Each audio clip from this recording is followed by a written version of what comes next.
that's why it's not picking up? No, the video's not working. Oh, And we've had that problem before, and then it seems like the next month Yeah, see, I'm not worried about turning these on until I can get the video to pop up. Once I get the video to pop up, then I know everything's running. Does that make sense? permissive? But if we, again, if we can't get the video, but we have sound, that's the most important piece, I think. Yeah. What's a permissive motor vehicle? You're talking about the tax, so that's a license tax when you go to buy your license. It's one of the, Oh, yeah. there's Like, 4 different fees, and one of them's permissive.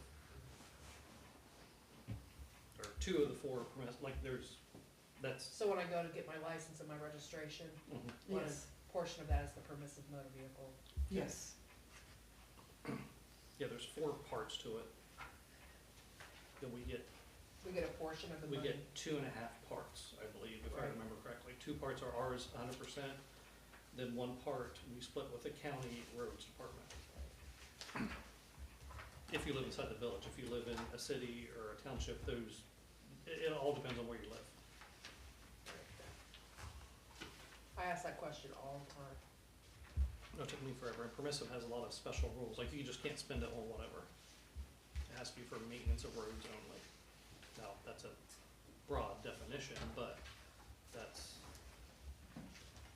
So could it be for sidewalks? No. I mean, it depends, like, are you doing a road project and sidewalks with it? That could, because you're in the right of way. But if you're just doing sidewalks with no road, we'd have to check with legal on that, cause you're kind of like bending the rules there. Permissive, basically, because of what it brings in, it brings in, about 10 grand a year, if I remember right? And then we pay for the streetlights out of it, cause it's 10 grand a year for streetlights. So that money that we get in, Oh. basically just pays for streetlights. And that's considered road? Yeah, because it's road maintenance. To We get about $2,000 a month. For So unpermissive? revenue, yeah. Oh, then maybe I'm thinking of a different account. Which one do we pay the, It says fund balance 31,000. yeah, we have money in there, just because you really can't, I don't say you can't spend it on things, but, Sort of pull it up and then spend it on something good. yeah. Like if we wanna pave a road, and there's 20 years of money in there, or, we get a grant, we could use part of that for a road pavement type thing. Could you use that money if you were gonna do, like, if you got a grant that was only, like, we paid 25%, Sorry, I they was paid running 75%, errands and I didn't have time to use stop that at the house. fund I'm gonna to throw do this the in the total. refrigerator. You're allowed to use that money to. For matching Try to funds. help me not forget it, Penny. Yeah, you're telling a good one. You're right, there's only $4,000 in there for Casey, do you live in Bremen? No. I left it on George Street. 45 for 3 months. Have you ever heard of 4 Schultz months. Farms? So you're right, it's only about $1,000. It's in a Bremen. month. Yeah, I thought it was Okay. pretty much what You're we found right. in, with a little bit of carryover, but not much. So they do a thing called a CSA. It's basically they have a, you ever heard of a CSA before? Mhm. It's basically a farmer, a local farmer Mhm. will Sorry, guys. grow, they have like a height, what is it called? It's like a big greenhouse, it's called a high tower or something like Okay. that. And they grow vegetables, fruit, Mhm. whatever. And then they get people to do a membership, Oh, okay. So it's like a So- co-op. like a co-op. Okay. So, and I met these people, they're very nice, Mhm. and they have 4 little kids, and they're typical little farm kids. Like, play in the mud, dirty. But I joined their co-op, so we'll see Okay. what we get. Cause last year you were part of Page's Produce Co-op, right? Is that the one you were part of last year?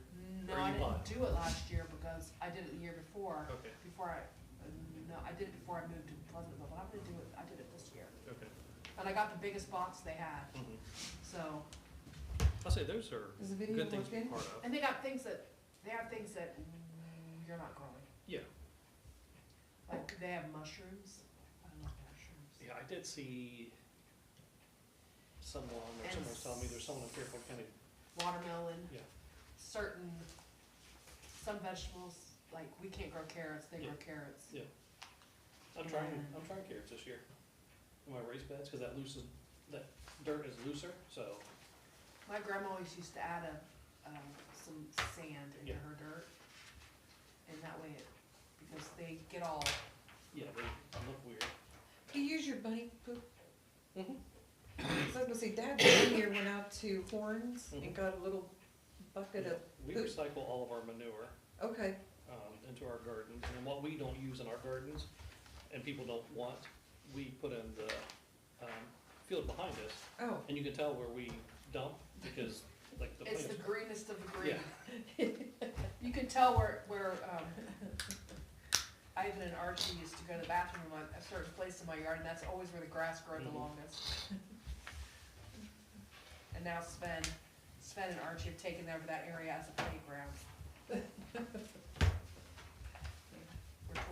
Where puppy dog toys go to die. I don't think it's coming up, Jason.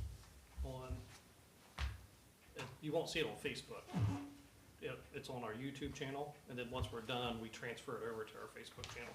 I don't know, I'm looking I know, I always do the same thing. But I don't know if I YouTube, think I give you all your reports to, You did. okay. Yeah, oh, and Jason has a supplemental too, but I went ahead and gave it to him. Okay, We added money in to pay on a grant. okay. That's all we had to add this time. Man, my glasses are dirty. I had to wash mine with, I about twice a week wash mine with Dawn, let them air dry, Oh, because my face gets oily and I get oil and it just smears it across and my glasses never feel clean. clean. I should probably know this, but what's Sedgwick? I know that sounds familiar, but I What can't. is it? Sedgwick? I know it sounds familiar, but I can't. Oh, that's workers' comp. It's part of the workers' comp. We're in like a pool. Yeah, I remember, thing. as soon as you said workers' comp, I knew it sounded familiar, but I'm like, what? I had to think about it. So when is your wedding? May 25th. That's why I'm running around crazy. After that wedding, we need to get together, Yes. because Yes, my granddaughter's graduating, and Will graduates in 24. yeah, she's the 19th, so yeah, that, we're live on oh, YouTube. okay, Okay. so I can, at. I can't bring it up I should online. probably call it to order then? Yeah, whenever you're ready. Okay. Bob not coming? No, Bob, had to go to his mother's tonight, so he won't be here.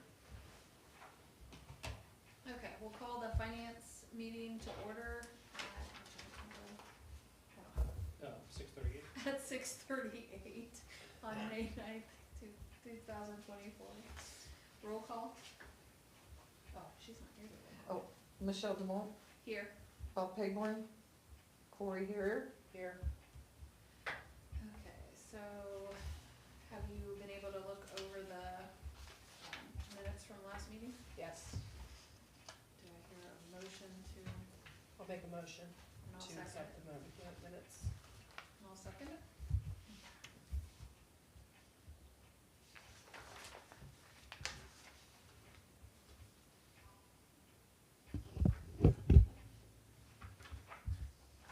So on the Fairfield County Department of Health, Lil-Pool, what is that? License for the pool. License. Even though we didn't open the pool, we have to keep our license, paid every year.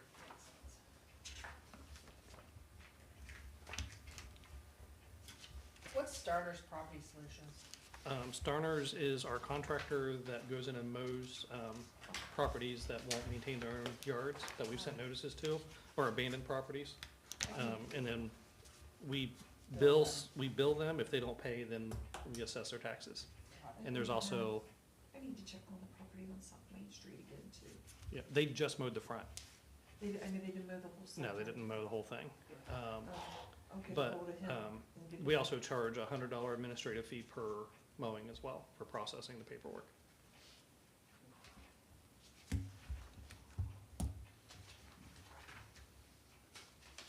My mowing is all handled. There's not, I mean, I think we have, 5 properties we do that to, and they're both mostly abandoned properties, because we try not to do that to people unless they flat out refuse to mow. I guess I just don't remember us having this many assessments last time, but I guess we do 5? Well, you gotta remember, this is that new billing system too, so the reports look different than the old Oh, ones. Okay, So you see a lot of, I think, ins and outs on this new one. Yes. Cause it takes you through every right. part of that cycle. Everything you do, yeah. Yeah. Versus the other one just showed you what the end result was.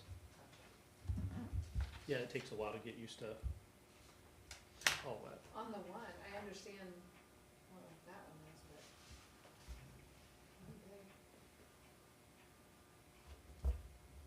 No, I know she's deceased, but. Yeah.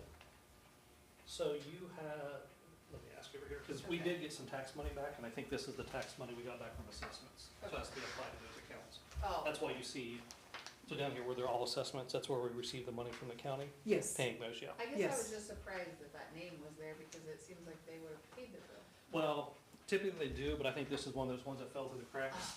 Ah, okay, And of course, you know, we can only assess once a year. right. If you're on the list, you get it. You're on the list. Yeah. Okay. And some of that's actually not just what I just, because you can only, we assess in beginning of September every year. Mhm. And actually, the one was actually back 2 years that we got some from, Yeah. so. Oh, Yeah, it's not until they So pay it it. sits out there until they pay it, Right, so, yeah. And so then, if I understand this right, they pay it through the county and then yes, On it their gets tax sent to card. you guys? yes, they pay their taxes to the county and then, yeah. Okay, gotcha. so the water sewer receipts, those are bills that people have paid? Correct. Mhm. Yeah, those are your what, daily deposits? Yes. $700 for a water bill? Well, that's your daily deposit. Oh, got it. Oh, yeah, got it.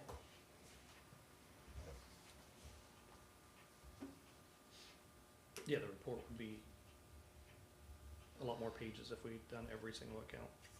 Right. Good heavens.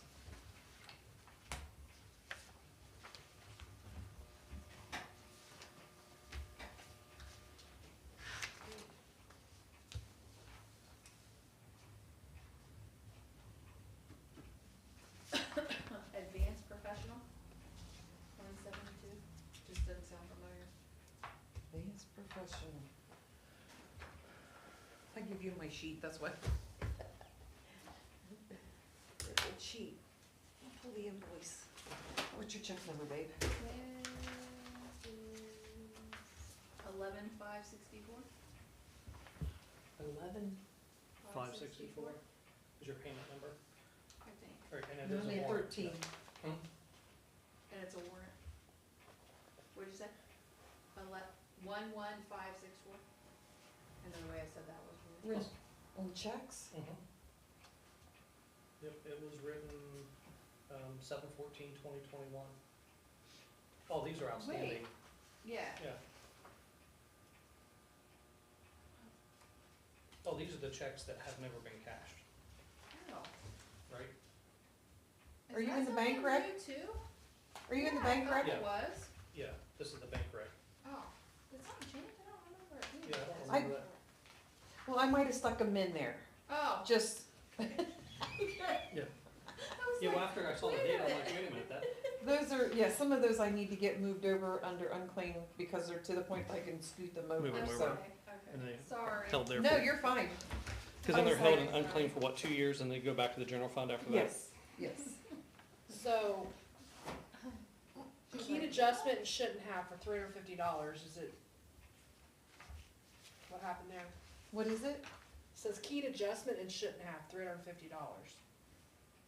Oh, I keyed adjustment and it shouldn't have been keyed, and when I delete them, it does that. That's the way it makes, when I just subtract the $350 out.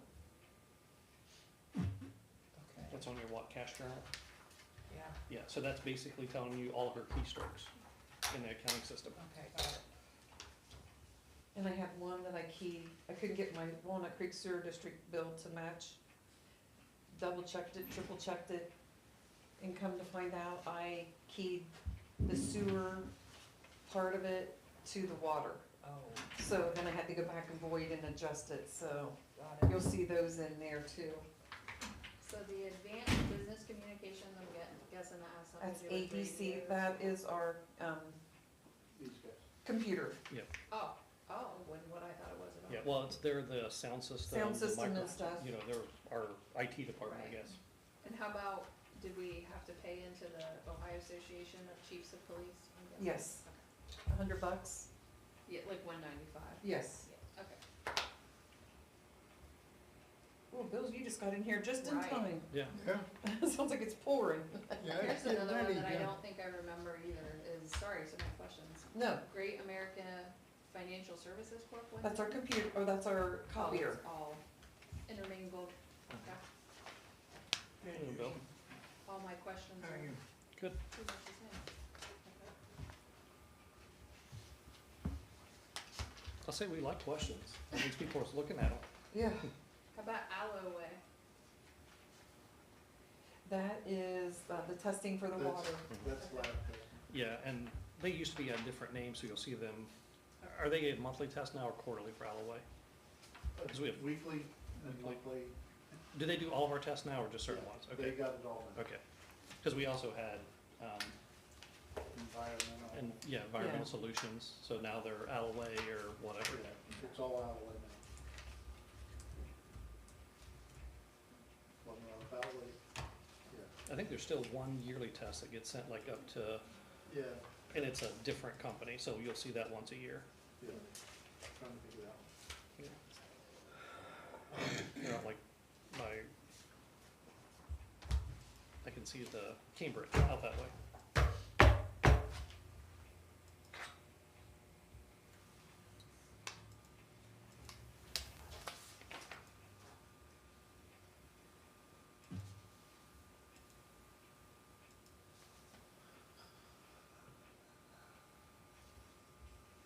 So are we paying Fairfield County Municipal Court something? It's just $25, but I don't think I've ever seen this. That's because of mayor's court. Yeah, Okay. yeah, and those are Makes sense. receipts, so Oh, that's money we received in. oh. So well, before we good. stood up our mayor's court, we were ticketing to municipal court, Right, and we get part of the Part of fine portion. okay, They keep all court costs. okay. And then these mayor court ones are what you've collected then? Right here. Yes, that comes Yes. from, because the mayor's court has to have its own separate checking account, so, Okay, which I do want to talk about that before you okay. adjourn this meeting. Listen to that rain. So, the money from mayor court, what fund does that go into? Okay, so, Is that what we're gonna talk about? yeah, well, so by law, I have to report mayor's court numbers to you guys. Okay. And it's just, this is new to us, so how do we want to proceed? And I did not have any reports generated this month for you because I don't know what you want. And instead of just throwing tons of information out there, I just figured we can just kind of talk about it. So, short my handwriting, this is what we send to the Ohio Supreme Court each month for the month prior. So you wouldn't get it until the month after because of the way our meetings fall. So you'd always be looking at 2 months behind. So this is from March of 2024, which we only had one mayor's court, we were just starting up. And it basically just tells you what we collected in on all of our accounts, because we have the general revenue, which is the court cost. Then we have the 2 computer funds, and they're specialized funds that, you know, can only be used for certain things. And then the revenue from the actual fines, which goes into general fund. These other 3, the court cost, the 2 computer cost goes into a mayor's fund for, it's under my control, but it's a trust fund. I have no authority to spend it. It's just brought in, it's kind of held there. Then, and this is, Who does have the authority to spend it if it's? well, and that's the question that we have when we get audited this year, is how do we liquidate that? Gotcha. Because after it's liquidated, other than the computer funds, they should, like court costs, whatever we don't use to cover the cost of the court, the magistrate, you know, paying for electric, I mean, you could break it down 1,000 different ways. It should be liquidated to the general fund for general fund use. But I believe there's like a period of time for that. So, Right. so that's kind of what it is. Now, what I've done here, because it doesn't give you the number of cases, it doesn't give you all that stuff, so I hand wrote this stuff in. And then I also got some stats on a more, like last month too. So do you want this report, that way it's just clean, simple to look at, just knowing you're always 2 months behind? Or do you want like an actual written report of, this is what we did last month, but again, it's me writing something that could have errors and not from a No, system? I think that's better. Yeah, I do too, because it's like something that's auditable, Well, we can pull it out of a system. And Sam has a report too. So. This is Sam's report. Oh, okay. Go ahead. Okay. I was gonna say, cause she gives me different reports to key that I key also, so, okay. So basically, the village revenue from fines, that'll go into the general. The 150 from March, Right. yes. Do we have anything that on a yearly basis and stuff will know how much? Yes, because that is gonna be pulled in under its own revenue account Okay, in the general fund, so we can track that revenue. okay, Because it has to, and here's the numbers that we assign to it, right, because the next report will actually have these numbers okay. in there, and this right here is that, it's fiduciary account, a fund, just, you know, to collect it. The general revenue, again, is to cover all court costs, whatever that means. And then if it's not liquidated, by my understanding, it gets liquidated to general fund, but I don't know at what point. Okay, so the village general fund is what you can use for court Just costs. not, General revenue Oh, out of this fund, and then if there's excess at the end of the year, it should go to the general fund. gotcha. And then the computer fund and the courtroom and the clerks, Mhm. that's what you're not sure. Those specifically have to pay for technology, either for the courtroom or for the clerk. So the clerk Gotcha. essentially gets a new computer every year. But we don't know when you can, Yes. okay. And this is how we have it set up, because every village we talk to does it differently. Okay, So we've read the code. This is what it looks like it says we need to do. When our auditors come this summer, we'll ask them, is it set up right? They may come back and say, I want it under these numbers versus that, which Yeah. is fine. right, Or do it this way, then liquidate it using this process. yeah, Since they're the one be auditing us, I'd rather them give us input. okay, okay. But for now, that way we can track every Yeah, I penny. think, I mean, do you wanna look at it, Cory? Yeah, I think that way is the best. Yeah, I'm okay with it Okay. that way. And just keep in mind, it'll always be 2 months behind, Right. so. But, But- actually, sorry, it has a date on it, doesn't it? We'll know that it's, Well, it has a print date, but it doesn't have like the month date. I wrote up there March out, okay. because it just gives you the reporting date, which is what, But we'll know, obviously, when we see April, It's it for the makes month, sense, right, it's yeah. March, yeah. I get a kick out of this. Yeah. Now, so basically, since those are fiduciary accounts, Mhm. is, in the fiduciary world, basically, are you the fiduciary for the village, or is there, Yes. okay, From my understanding, because it's mayor's control, so, right, I forget, it's not mayor's control, but, it's a mayor's asset, right. so I'm the overseer of those Okay. accounts.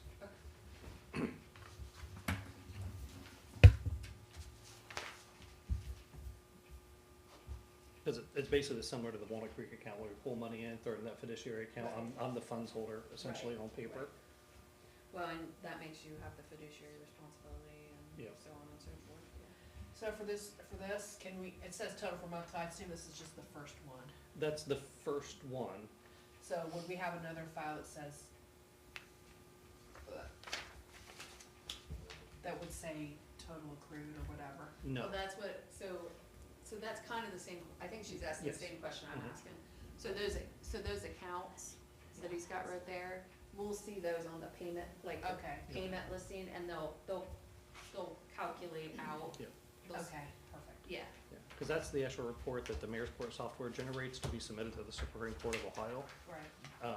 So it's very specific of what they want. But then, like Michelle was saying, Yeah. to see what your cumulative balance it'll is, be That's- like a yeah. line item, yeah. Yeah. We'll Well, have as to- long as we have, we'll have to that's, reference- it doesn't have to be on here, but Yeah. I'd like to know. what That Yeah. was my question too, cause, yeah. If you look You at just it, said it's in going fancy, in my, you just said it fancy Sorry. bank terms. to me, it was just like, if we're feeding it over into the general fund, Yeah. you wanna know how much of it you put in the general, Yes. like what part of the Well, general fund. yeah, and then when that transfer happens, you guys will do that on a resolution to actually move the money. So like I don't have the authority to actually move that money, even though I can control that account. I can All control those the account, accounts you can control me, is kind of how that works. Right, yeah. so the More of a revenue line is set control up value. under the 9902. Okay, So if you look in your revenue status, uh-huh, the Right. 9902, that's all mayor court stuff. Yeah. okay, Other than the fines, because fines go directly to general fund. Yes, and that one, yes, and that's under the what is it, it's 1,000, let me see here, I have it written on the paper, Corey has. oh, 612. And then again, I hand wrote those numbers in, you will have that on your next month's report.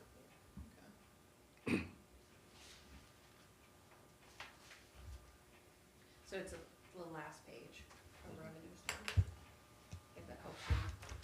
Last page of revenue. Yeah, of the revenue status report. And the other good thing about that report also shows you what the state fees and the county fees that go out. Again, you won't see that go out of our checking account in the UAN, because the mayor's court has its own checkbook, and she pays directly out of there. Oh, yeah. But and I have to get the bugs worked out of this, but I wanna do like what we do with ours, but do Wait a it minute, I'm not like sure there that's so they can, Mhm. Yeah, still have that sheet. Sorry. Well, it's on here. 992. Oh, yeah, I was right. My mind wasn't clicking the numbers right. Long day. I'll say if one of them's wrong, assume my handwriting is wrong, No, and Penny, no, what she it's has is not. truly what. and then the other one on the revenue is on your front I page and think it's. what threw me, Go ahead, I'm sorry. so what threw me is those numbers do match, Mhm. but it says court cost general fund and it says court cost park fund. Oh, yeah, I meant to mention that Instead to of you clerk's office. on the notes, so I think what And then happens this here. says community center and it's really Portland. Yeah, I think because these codes here, It's the last number on it, like the 04 Yeah. makes so- it go to those. but there's a way to clean that up in the system, because we have that in multiple cases that shouldn't be there, cause it is, like, if we get audited on that, like, why does this say general, like, that is an auditable Right. thing. So it's just cleaning up those, Oh, yes. those Yeah. digits at the I had to go to Meyer back end. Grill I meant to mention that to you while I when you was set there, that I'd up. give you a check out.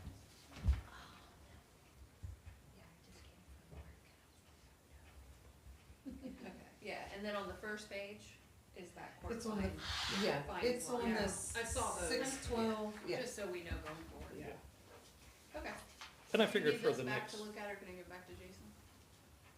You can probably, do you need us to sign that, or? no.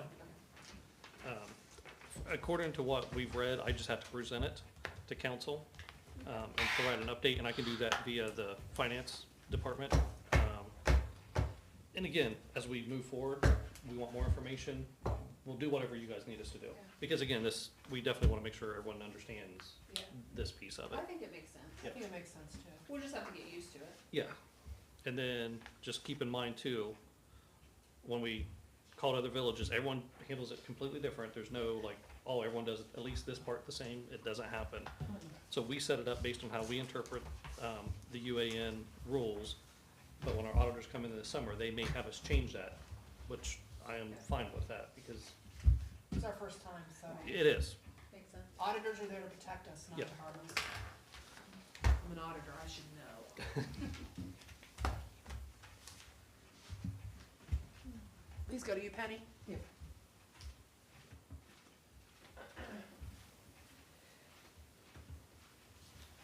I'm sorry, I just put it on it and some. Or I could have made it halfway, right? Thank you. So, you've looked at all the documents, correct? We can move on? Yep. Okay. Old business, I don't have any. and new business, there's a resolution, Jason? Yes. And that's just a supplemental appropriations that we'll discuss at the meeting? Yeah, it's just to increase the amount in general fund, right, to Yes. cover, to bring money in to pay some of our grant funding out. Okay. Anything? Okay, I have a motion to adjourn, Motion to adjourn. and I will second it. At 6:59. Thank you, 6:59. I should have my phone on.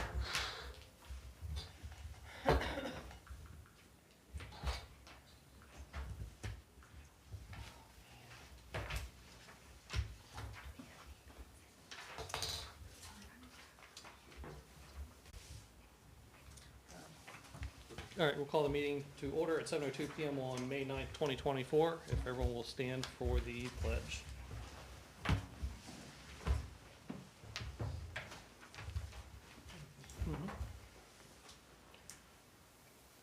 pledge allegiance to the flag of the United States of America and to the republic for which it stands, one nation, under God, indivisible, with liberty and justice for all.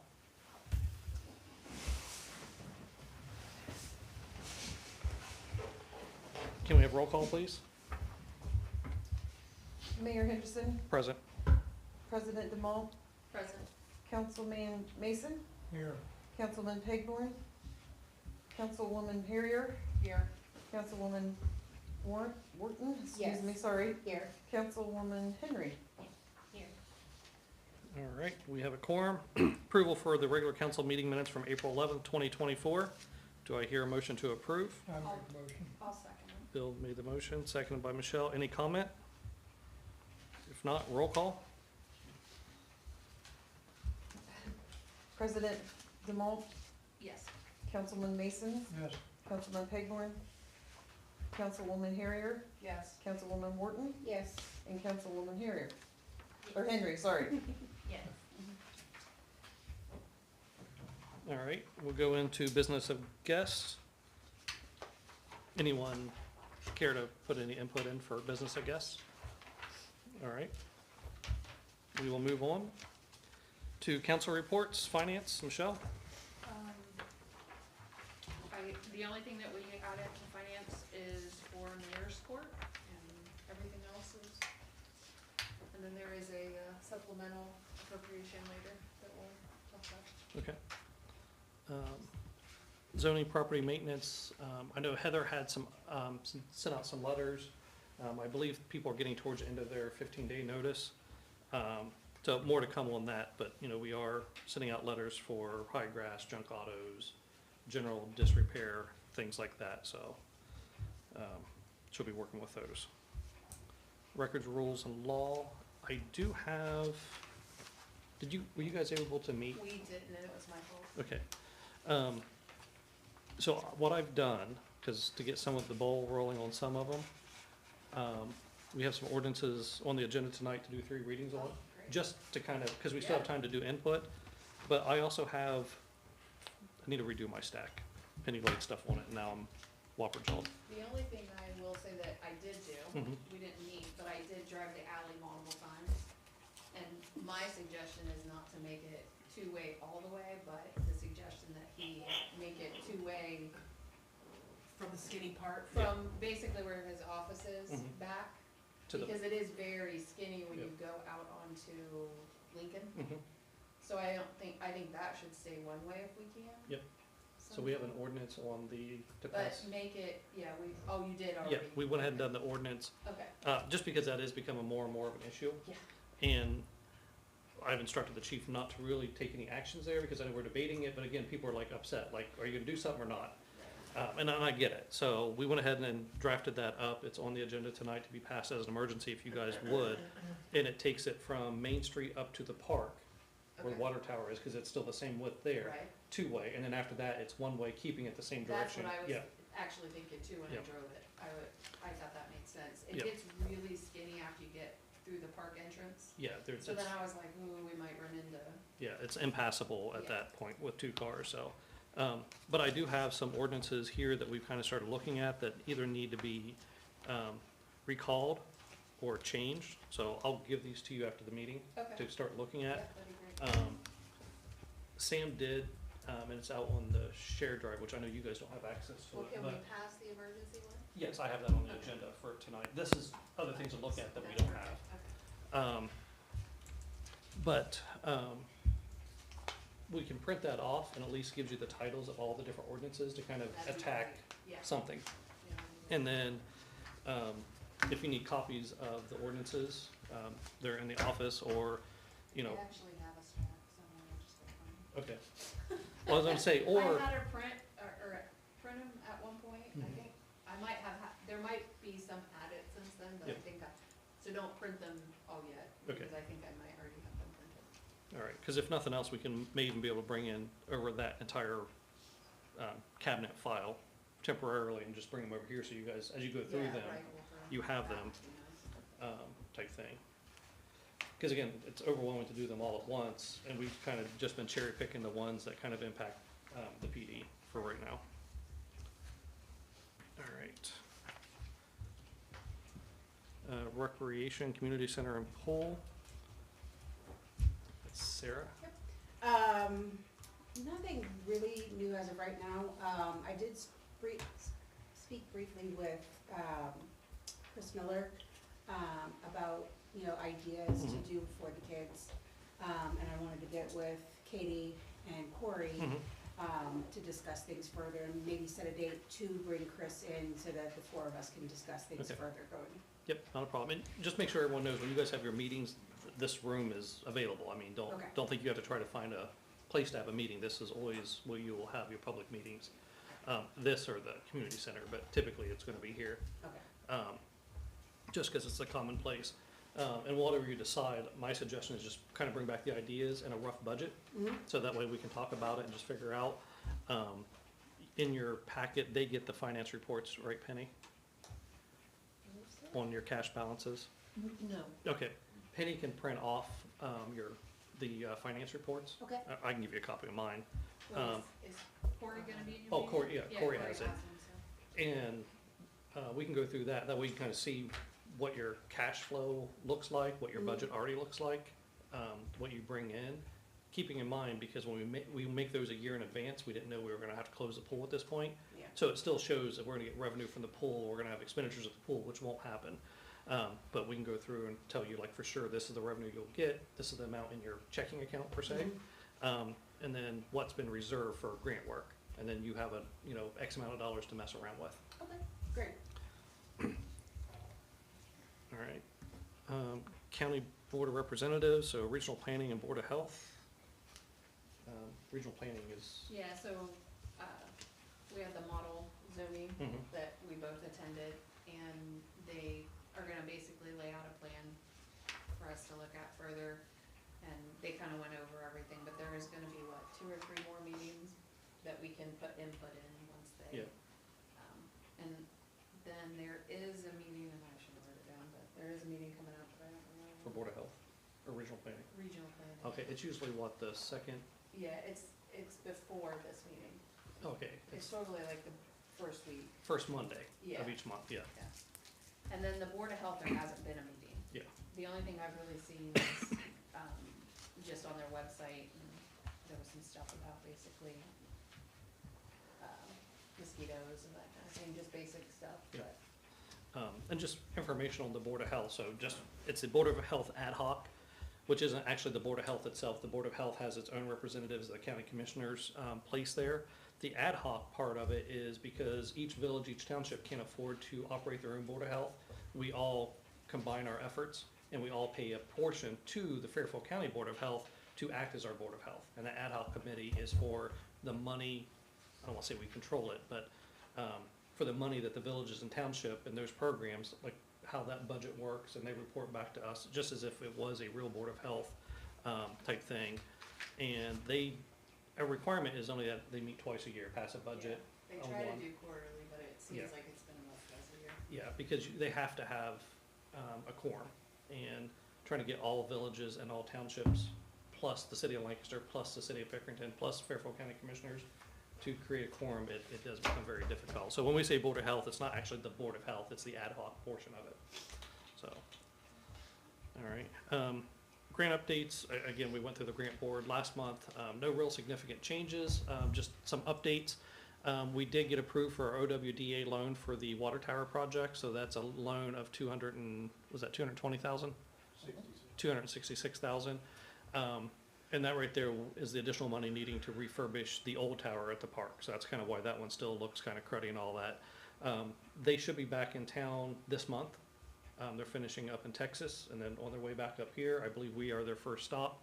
They're doing us and I believe the city of Westerville at the same time, because the crews can kind of bounce back and forth depending on what's needed. They do have some touch up at the old tower to do. And then that right there will be finalized, and then basically this one will get stripped down and redone. So he has offered, and it's free of charge, and I think I mentioned this, but instead of just putting Village of Pleasantville, we'll be putting up our logo. Unfortunately, it's gonna be our old logo, because at the time, that's what we had, and we haven't agreed on a new logo. He also mentioned, no charge, putting lights on it to show off that on both sides. He's always come through when he says this, and the reason why he's doing this is, that tower is what they call a witch's hat because of how it peaks. There is a nationwide, program, you submit your pictures of these people that do this job, and they vote on it to who done the best refurbishment. And people love the witch's hat type thing, and so they typically get at least a honorary mention, which gives him more business because it puts his name out there. That's kind of why he's putting this little bit extra effort into it, because of the type of tank we have, and he thinks it'll look classy, clean once it's done. So, and again, if it does win or get some type of nomination, it puts us on a nationwide platform. Nothing major on any of the other ones. We have got the bidding in. Hickenlooper paving was awarded to Spires. East Columbus Street storm lines was awarded for Enviro Tech, I believe, is the contractor on that. Artie Park restrooms and the pool bathrooms all had to be rebid because we got no bidders on that. And Pleasantville Ball Diamond, we had one bid, which is Nash Builders, which is the same one that done Audi Park. He'll be doing this park as well. And then as far as the concrete work, that right there is Jason Cooper with Cooper Concrete, and he's the guy that we can't say enough good things about him. He does most all of our sidewalks in here when we bid them out, and he does a phenomenal job. You know, again, Casey could attest, like Jason and his team are awesome, so.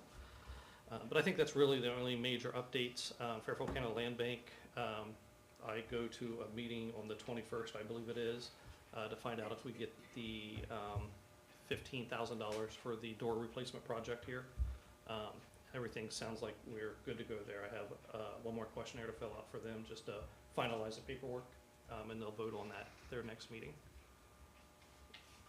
Quick update on the East Columbus, they should be starting bid this month. Okay, that's right, yes, they did give us a, And then the Hickenlooper paving will happen once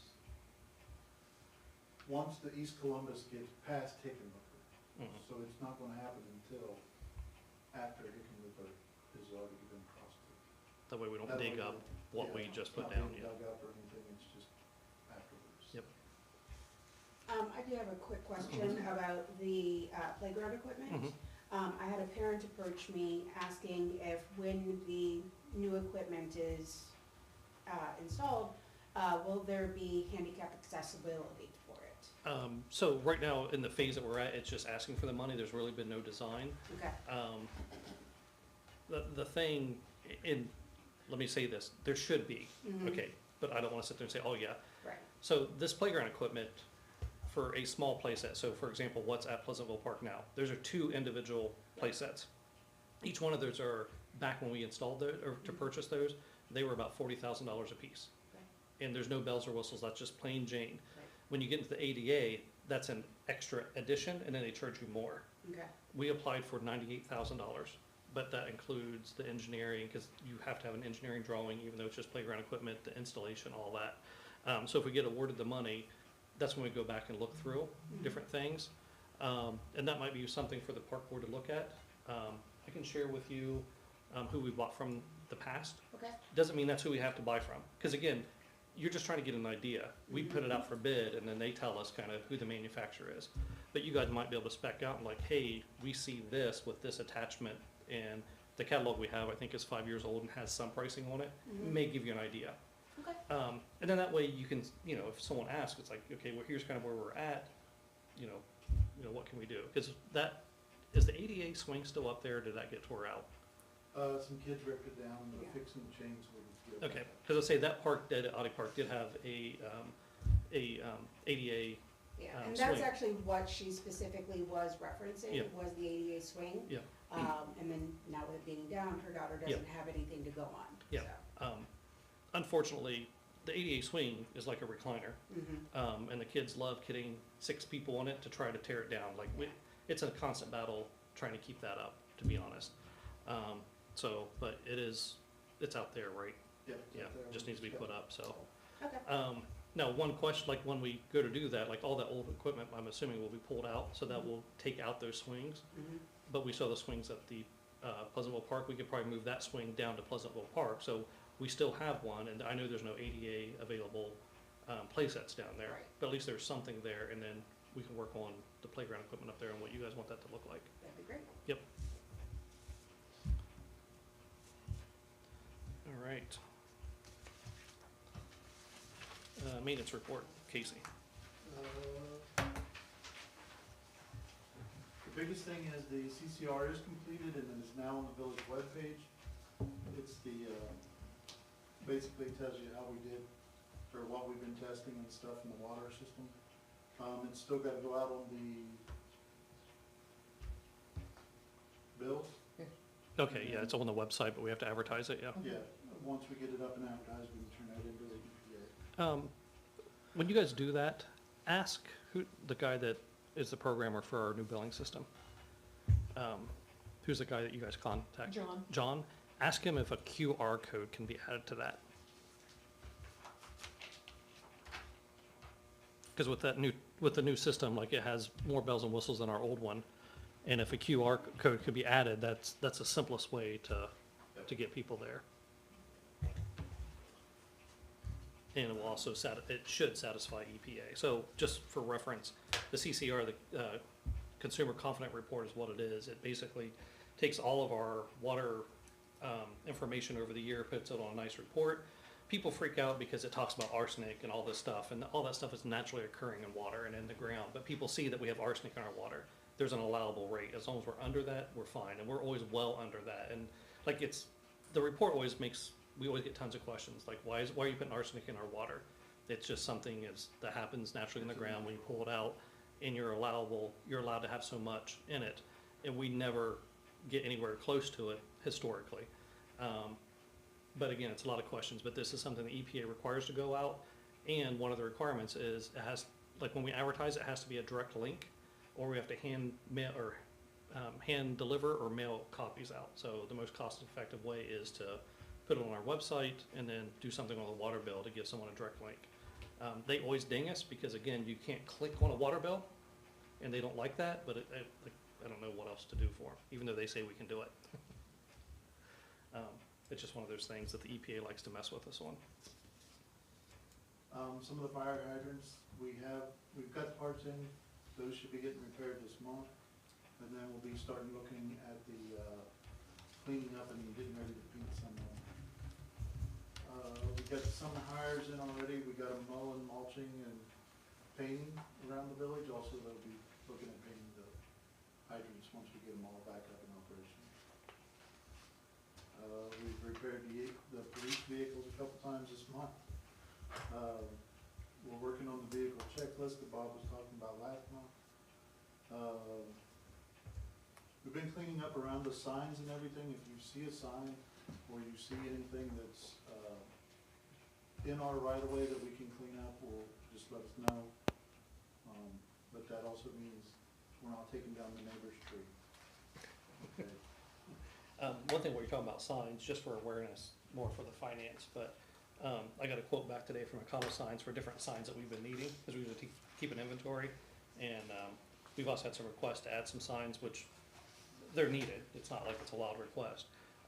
But the quote came back to a little over $1,000 for all the different signs, which isn't bad, but again, you guys are gonna see that on the financials, and it'll probably be Econosigns, which is it's a normal vendor, but we don't buy from them a lot. So, just for awareness. And we've been doing a lot of the cleaning, since we're not working on the pool and getting the pool ready. We've been doing a lot of the cleaning up and clearing out of the property out on the other side of the old farm, on the other side of the water plant. The 6 acres that we That purchased. the village purchased. So we're trying to get that ready so that we can actually start looking to see what we can do over there. Wells, whatever. And that's all I got. All right, any questions for Casey? If not, we'll move on to Chief Garber. Alright, so, we went to the Department of Administrative Services, which is basically the state's surplus warehouse. They're on the west side of Columbus, and they have stuff that comes through like on 2 weeks cycles or whatever. The state departments are getting rid of things, and wish I would have learned about this in December, because we could have saved a little bit of money, but they have, skids, laptops that work and all that stuff, like police grade stuff, books, and light bars, and just all the stuff the state uses, which is a lot of what we use. So, we went down there just kind of to do a tour, ended up leaving there with, I would say probably $3,500 worth of equipment for $100. So, he said that basically they cycle their stuff like 2 weeks or maybe monthly. So we're gonna probably take a trip out there, kind of regularly just to see what they have, because you can't really beat that kind of a discount. There's no way they can really touch that, not even on Gov deals or whatever else. So that's obviously helpful when you go with the budget, yeah. I'm currently working on a mutual aid agreement with Northport, and Baltimore, and then we're toying with the idea of doing Thornville. I don't know anybody really at Thornville anymore, so, but Millersport and Baltimore have both talked to me about wanting us to do mutual aid with them. And it has to do with, some like, I don't wanna talk badly about anybody, so we'll just say dispatching anomalies and things like that, that kinda like delay responses and stuff like that, that's kind of a little bit out of our control. So our thought process collectively was if we, like if Pleasantville's on duty, there's something big going on in Baltimore, sheriff's office is 30, 40 minutes away, we should just go over there and settle that down and wait for them to get there, and then turn it over to them. Currently, we really don't have that kind of arrangement set up, and all of us are in agreement to help each other out when that kind of thing happens. That's either whether we're on duty or whether we're not on duty, to basically go do like first responder stuff, and stop the bleeding or whatever, and, you know, put somebody in the back of a patrol car and wait. And it would be up to us how we write the agreement up, if we want the different villages to just go ahead and take enforcement action themselves. Kinda like Baltimore, you had an agreement, they had full police power here. We could do the same thing under that mutual aid contract in these limited circumstances, which would be, I'll give you an example, which is gonna lead to, actually didn't get on your report because I thought of it late, so I walked in here at the last second, but we had a call when we weren't on duty, of a domestic down here on East Columbus Street, and basically it was a drunk husband coming home. They were separated, the wife and the husband, and he ended up taking a machete to a couple people. And so they called the sheriff's office. This happened at 2:30, 3 o'clock in the morning. Sheriff's office responded. They took a basic report. I think the victims were like less than cooperative at the time, so they were ready to do anything with it. Basically show up the report. Anyway, they called us back because the husband, ex-husband or whatever, was coming back around. And so we ended up doing an investigation, charging them, and so we actually charged them with felonious assault and felony domestic violence and stuff like that. And so that's just kind of an example of some of the calls that may happen when we're not on duty. And so if we can get somebody here within 5 minutes as opposed to 35 minutes, that's kind of the point of the mutual aid agreement. So we don't have that written up just yet. I think it's a great idea, but ultimately it'll be up to you guys because it's a contractual thing. But I'll try to have a, Would you, like, when you go to Baltimore, I mean, would you have to be aware of anything that they had different than what we have? well, Like law-wise, do you know what I mean, like? yeah, we could work out the particulars on that in the agreement, so we could say, let's say Baltimore wants us to, let's say they had that same exact call, and we were the ones to go there, and they said, yeah, just go ahead and handle it and charge them, you know, or whatever. Okay, well, that's fine. They're gonna need to provide us with a copy of their law book, Gotcha. or a link to a website that shows what the laws are. Or, I think what we would probably end up doing is, we would collectively agree that if we're gonna go respond and we're gonna file charges on behalf of them when they're not on duty, we'll just do it under state code, and we'll send it to county. And then that way, there's no local code, we don't have that ordinance, you know, that just kind of eliminates that. Or we could just do the first responder deal, where we go there, stop the emergency, and then separate people or whatever we gotta do, and wait for the sheriff to get there and say, here you go, like they would normally do anyway. So, it's really however you guys wanna do it ultimately. The county would mostly be under the state anyway, right? Like those state. They're gonna charge under state code no Yeah, matter what. so like Yeah. if you guys all agreed to do under state code, I mean, it's gonna be what the sheriff's department would have done anyway. Correct, yeah, and I think that's the path of least resistance if we're gonna end up doing that. You know, sometimes there's territorial and power, you know, struggles in these kinds of agreements, like, nah, we're not gonna let Pleasantville come over here and do, you know. And I'm of the mind, I don't really care, we're all have the same training, Right. you know, we're all here doing the same thing. Baltimore wants to come over here and write somebody a domestic ticket or whatever, have at it, Right. you know, but that's my opinion. They may not share that opinion, so we're trying to work through those kinks, but Are you gonna reach out to like Thornville to try to do that, or? I probably will do that, yeah. I know that Norrisport is also spearheading, because they're close to Thornville too, right down 204, we're down 188, but I think they're a little bit closer geographically, so I will, I think Norrisport may be getting a new chief here before too long. I'm not 100% sure on that, but it seems like that might be what's happening. But, because it's one of their officers that's involved with the mutual aid talks. Gotcha. That's not, so, and he also has been one of the chief's meetings and stuff like that, so I kind of think that's what's coming, but. So last week we went to the county level law enforcement memorial thing. I had all the cops from all over the county there, and I actually didn't know anything about it. Thanks to Baltimore's chief for letting me know about it, because we were at the chief's meeting. I was like, hey, you gonna go? I'm like, sure, when is? He's like 5 minutes. I'm like, oh. So I was like, well, I'll follow you. So we went over there and we did that. And then we participated in the Light Ohio Blue, which was, I think, last night. And that's like it's a statewide organization or whatever, but basically a parade of police cars is all it amounts to. And then, you know, it's in honor of the fallen law enforcement officers, and it's like a community outreach kind of event. And, you know, wave to kids and let them see the cruisers and that kind of stuff. So I think it was good that we were There's involved. something coming up in Millersport. Yeah, we're gonna be involved in that too. We're not going to set up during it, because I think there's a fee involved, and also there's no competing against, because they're trying to do it as a recruitment drive. Right. And it's like, okay, well, Pickerington's gonna be there, and Reynoldsburg's gonna be there, Columbus is gonna be there, the sheriff's office is gonna be there, and they're all paying Right. 75, 100,000, you know, whatever to start. We're gonna pay you, well, you know, we'll give you like $200 at Christmas, or, you know, whatever, that kind of thing. So Yeah. we're looking for a different, you know, caliber, like people getting out of the academy, retirees is usually where villages get their officers from, or, you know, people that want to work part-time. So I didn't think it would probably be a great idea to spend thousands of dollars to set up a booth that we know is going to fail.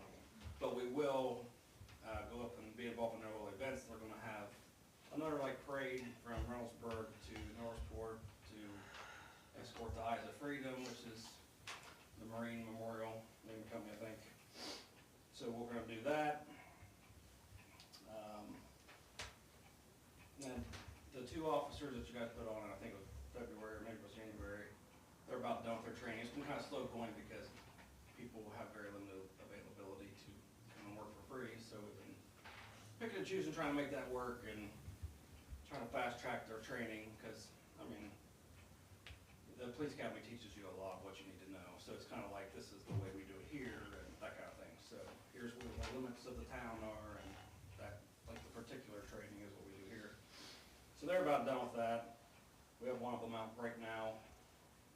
I hope to have their training wrapped up within, probably by the next meeting, I would say. Just to let you know, I will not be here at the next meeting, so we're going to go out to California for my wife's birthday, and her sister lives out there, and it's our obligation to go this year. So we do like every other year, so my daughter can see her aunt and stay and whatever, that kind of stuff. So, some of this I have on here about the ordinances you guys have already talked about, but the stuff that's just the sticking points for the police is mainly what the people complain to us about. And so if we don't either have a copy of the ordinance, or if we don't know if it's the most recent, or if we don't have one at all, then, you know, it's kind of like, well, you know, we'd like to do something, but, you know, not real sure what to do with this. So it's a warning, or it's a, we'll recommend that, or, so that's the one way, what you talked about. Curfew, which I think there's a few different versions of the ordinance. I don't know that we have the most recent one, but I was talking to the mayor about that earlier, so there might have been one more that's more recent. And sometimes when you pass an ordinance, you have language in there where the new one supersedes all the old ones, therefore they're null and void. So if we have a copy of the old one, we're trying to enforce it, technically we're breaking the law. Right. So, especially if we, you know, arrest someone or whatever. And then ATVs, UTVs, golf carts. I really don't have an opinion really on that, but we should have an ordinance to decide, are we going to allow that, and if so, you know, there's a model code that you can adopt. Just, you got lights and insurance and horns and seatbelts and whatever, that kind of stuff on the golf carts. They're technically called under-speed motor vehicles. So it's like ATVs, UTVs, golf carts, all that stuff would be wrapped into one, or you can just do a specific golf cart only like Thornville does. So if you wanna allow golf carts, I could care less, that's perfectly fine. But technically, if they don't follow the law the way it is, they're violating the law, and we should really be writing them a ticket and impounding their golf cart and, you know, all that. So you said there is a model code? So the state law will dictate what the minimum requirements are, which is basically insurance, like DOT lighting, so taillights, headlights, turn signals, horn, sometimes seat belts Yeah. are supposed to be, even though it's kind of stupid if you get hit on a golf cart or jump off, but, you know, whatever. So And is a license- that license the plates. model code what you're enforcing now, or you're not sure what? We would just be, right now, it's illegal. Okay, You know, so if you, I'm just saying, if you wanna allow it, that's fine, but right now, if you don't have an ordinance, then it's technically illegal. right, And I have a draft ordinance from another village that I can share with you guys. okay. I pulled it down today, that I'll send out, and it kind of outlines some of that stuff that Nick was talking about, what's required. Right. And basically, if I understand it right, like even to start the process, Chief Garber or his, whoever he appoints to do that would have to have a checklist, say, yes, you meet this requirement, then to finish the steps, which would include licensing the golf cart or vehicle or whatever. Yeah, So, but I have that model down. okay, I'll email it out. I didn't get it pulled down to this afternoon, okay, so I'll get that out to you. okay. So it's gonna be summertime, you know, Yeah, basically. no, one of the big things I've noticed is little tiny children with no helmets, and like it's been, so there's that. Yeah, and then. I think when you're talking about. Unfortunately, poor parenting is not illegal. Well, but I'm saying we probably should have something, Yeah. because, Well, because we do have, yeah, I mean, People that- it's, like a golf cart to me is, I don't know, but we'll have to discuss it, but, Yeah. yeah, but we probably do need something that, you know. Yeah, cause I mean, sometimes people have, it's kinda like the one-way street issue or whatever, we're stopping cars for it. Why, you know, it's just one block, you know, or, you know, that kind of thing, but with it's like, it's just a golf cart, I'm just going to my mom's house, you know, or whatever, and, Right. you know, and then the tow truck shows up, like, you know, that's really what you're supposed to do, is you're supposed to get it off the street, and I mean, it's not legal to drive, so you really can't drive it back, we can't really Yeah. let you, I mean, if we stop you, we really shouldn't let you drive away with it either. Right. And I don't really like it when, you know, we gotta put the PD in a bad light, people are out there with their cameras and videotaping, so it's like, you know, we should probably either choose what we're gonna allow and then say, look, state routes are off limits, or whatever you wanna do, that kind of thing. When we, sorry, go ahead. No, good. When we change ordinances, do we have to publish those? so when the ordinance is either passed through emergency or we have our readings, we have public places that they have to be posted. Penny and Sam take care of those. So, I don't have the ordinance in front of me, but it's like post office, our building, the gas station, and then our 3 billboards that we bought that put up throughout town. So those are, yeah. Just wanna make, when we change something, we should Yeah. tell them. Well, no, And I it- believe, like, the state highway, our ordinance, if the state highway patrol pulls them over, I mean, it doesn't matter what we have anyway, if I understand it right. well, Like, the they're only gonna thing that's go off of what they're, the only thing that's gonna save them is, I can't remember if it's 25 or 35. I know there's a certain speed limit that you're not allowed to allow it. At least in Ohio, other states are different, but it's either a 25 or 35 zone, which is pretty much everywhere, you know, so, where it's permissible, and then like the portion where it would be 50 miles an hour or whatever. yeah, cause they coming in, can't even go that fast. No, I mean, you're not allowed to allow it, so Yeah. it would be an unlawful ordinance if you passed it. Yeah. I think the sample I pulled down from the other village, it said, only in areas 25 miles an hour and under. So that way, and I'm assuming that's based on Yeah, state and then statute. you're allowed to cross 35-mile-an-hour zones. Right, yeah, I knew that, but if they're going down it, I thought it was like, Yeah. I'm pretty sure that, you know, I would exclude Main Street and say you can cross Main Street, but but you can't travel down Main Street just because it's gonna be 35 almost all the way, except for the one. And so, I mean, are we allowed to be specific about what, you know, like if we're okay with golf carts, but we're not okay with quads? Mhm. You know, I believe so. okay, Yep. okay. Yeah, If we can Yeah. Just because specify. there's very different, Yeah. you know, yeah, one's obnoxious most of the time, and, Mhm. right. you know, the other one's It's not. very different Yeah. things there. Yeah. Okay. And then, I don't know if this interests you guys or not, like I said, it's not on your copy, but I had a whole other page I was working on it before I ran over here, but I kinda like being transparent about stuff, cause you guys will get complaints about us because you're gonna get the one side of the story where, oh, they stopped us for no good reason, you know, or whatever. And everybody's entitled to their opinion, but I have a listing of like all the tickets that we've issued in the last month, so we've issued, I think, 40 citations since the last council meeting. We probably stopped 100 cars, seems like a lot, but on a daily basis, like 3 cars a day. So it's not really a lot, but, like I said, I don't like to say what my magic number is, but you can see by looking at the list of, you know, what the speed violations are, you can kind of figure out where it is. Right. But it's pretty generous. And when you do the calculation, which most people have no clue about like the following 2 closely laws or like reaction time. So like a reaction time for a human is about 1.5 seconds unless you train, you know, like a racer.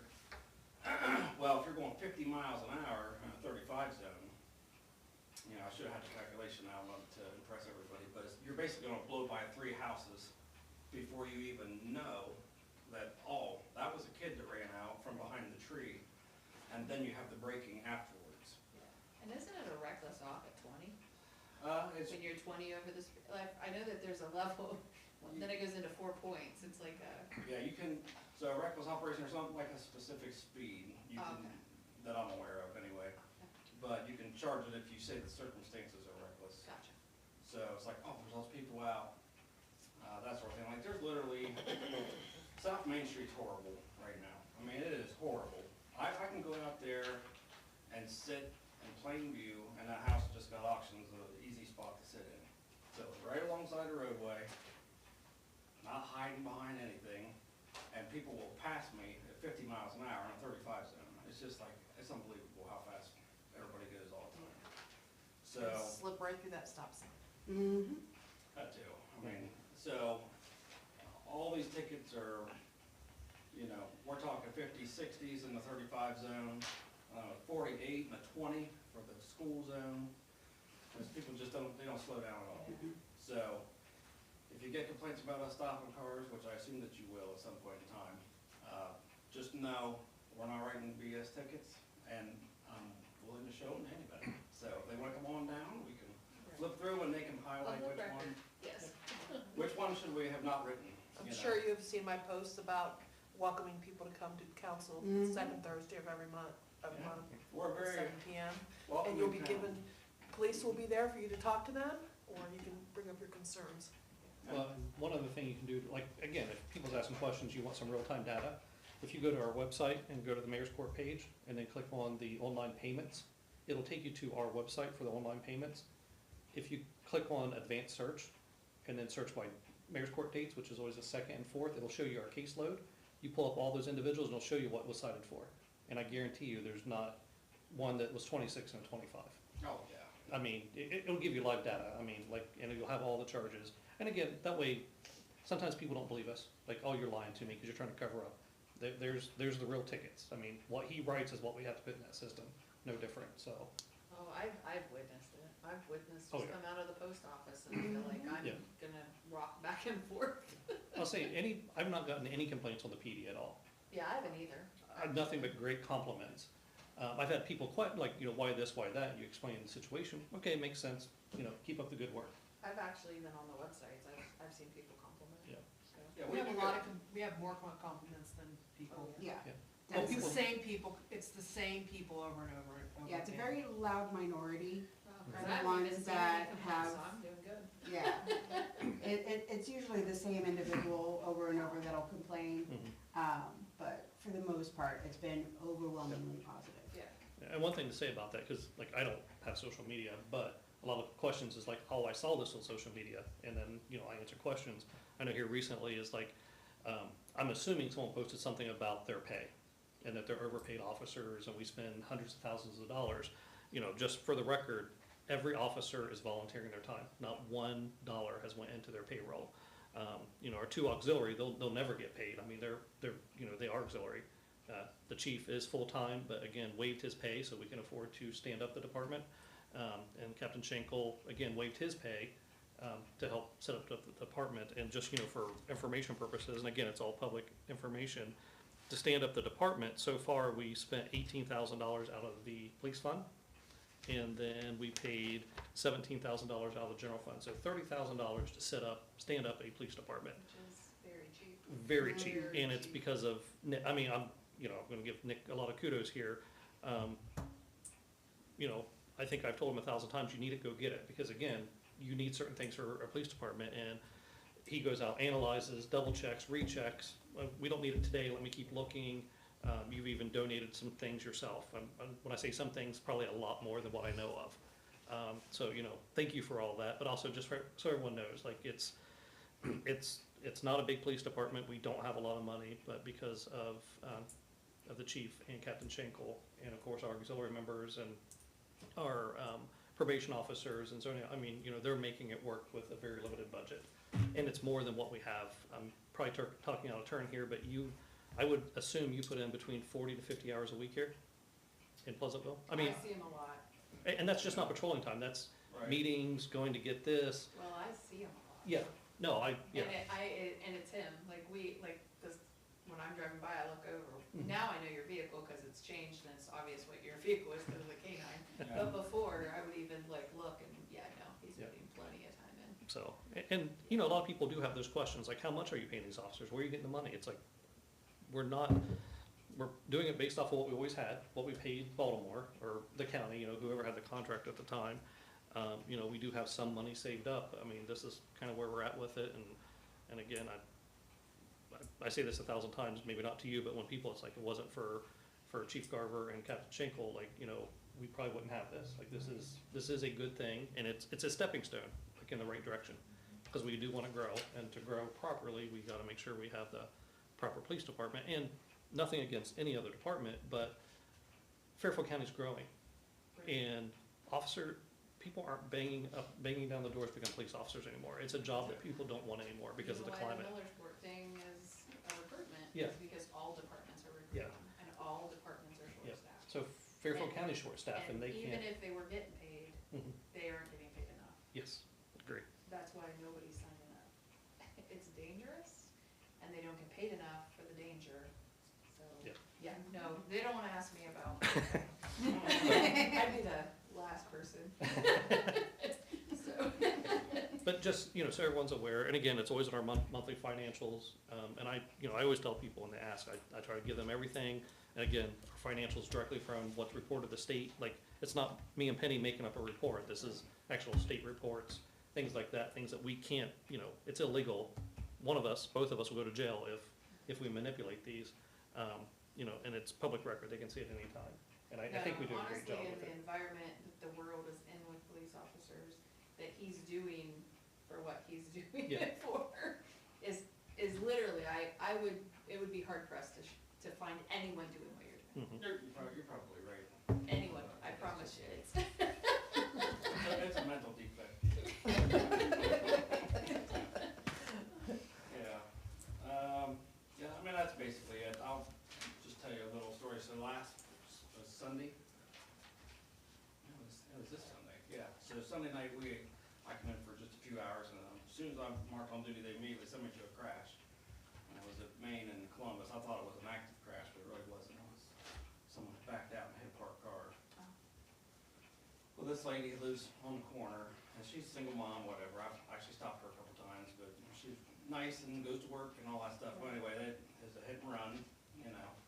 And of course, she's like, well, I can't get my car fixed because I can't afford deductibles, $1,200, you know, whatever. So I took her information, and then I went and talked to everybody that lives in that apartment complex on the corner. So there's like 4 units or whatever. So I talked to everybody. And everybody pointed the same one, and I've been there before, and know who lives there and all that. I ended up finding out who it was. He lives in Chillicothe, works in Chillicothe, has a job, has insurance, all that stuff, but hit the car and took off. So I drove down to Chillicothe, and I found him, and he admitted to it. You know, well, he said, I thought I hit a pole. You know, it's like, no, and if you hit something, you're gonna go look at it, all right? I mean, if you back your car into something and it's like, well, what was that? You're at least gonna look in the mirror, or you're gonna get out and see, well, what did I hit? You know, and then you'll decide what you're gonna do, call the police, or drive away, or whatever you're gonna do.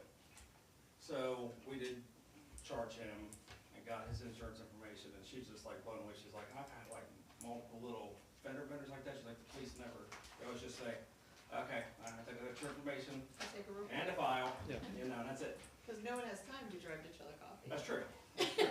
Except for Nick. But it's just like, Except, yeah, for Chief Carver. I make it a personal thing, you know, so it's just like with that machete thing or whatever, it's just like, because apparently someone from another law enforcement agency told people that Pleasantville Police doesn't have the authority to file felony charges or whatever. It's just like, okay, now we're making stuff up. I mean, we can file any charges. We can file murder charges on somebody if we want to.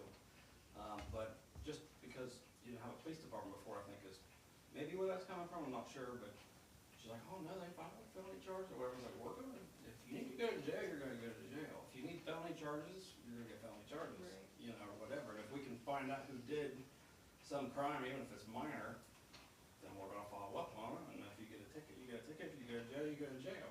But now some things we won't be able to, like if we wouldn't have had a witness, Right. then, you know, what are you gonna do? But it goes in the file. But most of the time, you know, given the caseload and the lack of officers, stuff like that, they don't quite follow up. So not really tooting our own horns, just giving you a little bit more so when you get the complaints, you can kind of fire back a little bit.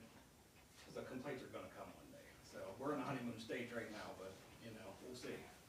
So I don't wanna drag it out all night. So that's basically it. If you have questions, take them. If not,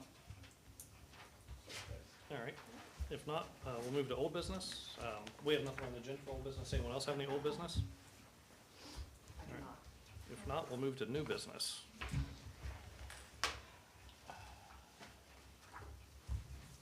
I gotta find Penny Stack. He's my man, really? You started it.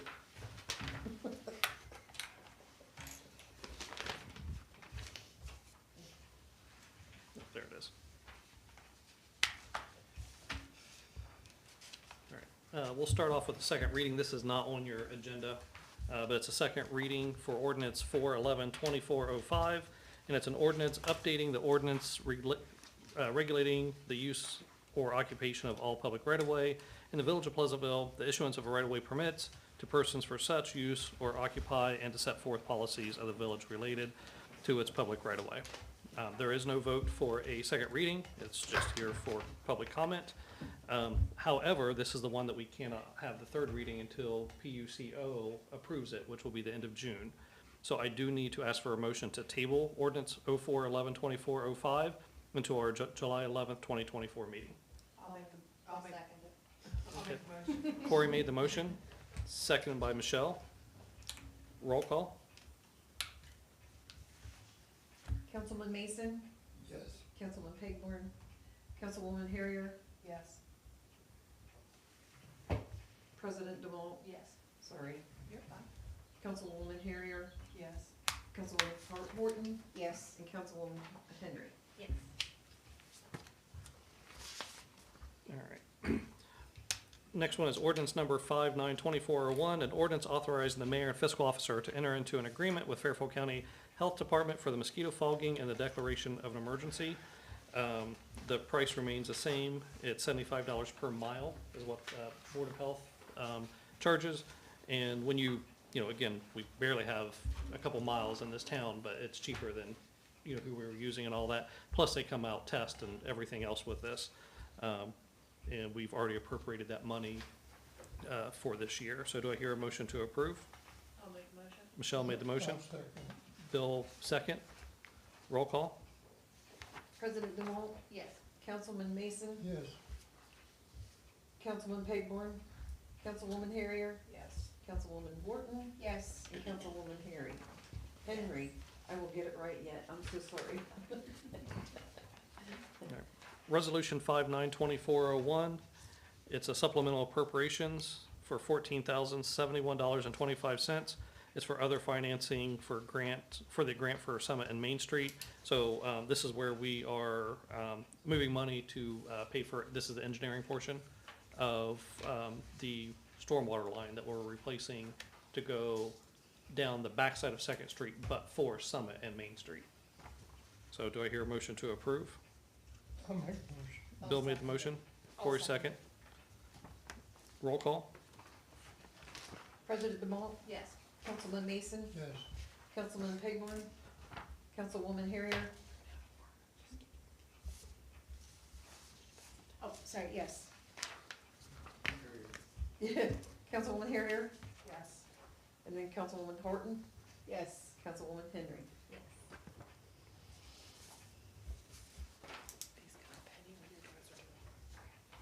This next one will require two motions.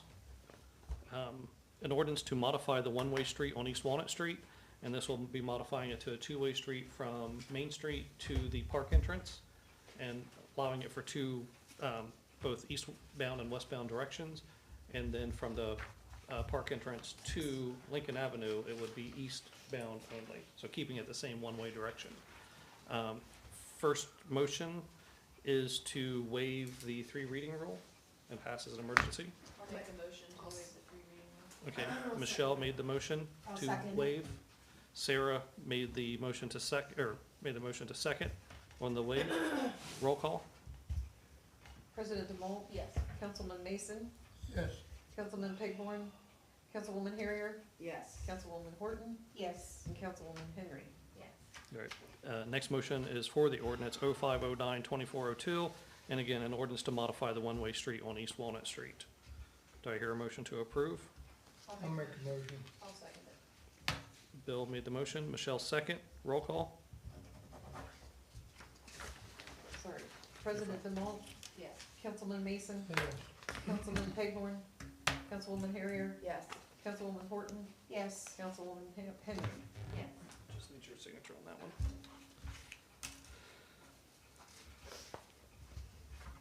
All right, So Michelle and Sarah did the second reading on it, didn't they? I'll figure it out. You mean to waive the reading? The second reading of the public right of way. oh, Oh, Okay. are you talking about the The- very first the one very that he first one, did? yeah. Yes, I think it was. That was Right. Michelle and then Sarah. Yeah. I just wrote it under the wrong one. I was like, wait a minute. Cause then I turned around, then we did this one, and that was Bill and Michelle. I'm like, I have Sam all messed up. This next ordinance will require a three reading. It's ordinance 59-2403, an ordinance to adopt open burning standards for the village of Pleasantville and to repeal ordinance 1010-1901. So this ordinance, what we're doing is, under the advisement of our police chief slash fire marshal in this case, we were missing some things in our 2019 ordinance for open burning. And we kind of discussed it last month, and we kind of all agreed it made sense. So under section 2, it's adding, under section 2D, all open burns shall be no larger than 3 foot wide, 3 foot long, and 3 foot high, so giving us a space. Section 2E, all open burns shall contain only clean, dry, natural wood. Section 2F, all open burns shall be at least 20 feet from any structure, type thing. And then it has language on there to repeal the past one, so essentially the same one was typed up, just adding these. And instead of amending and to keep the whole ordinance intact and make it easier in one document, this is how I typed it up. So again, no motion needed to approve. This will be the first reading. Any comments or concerns on it?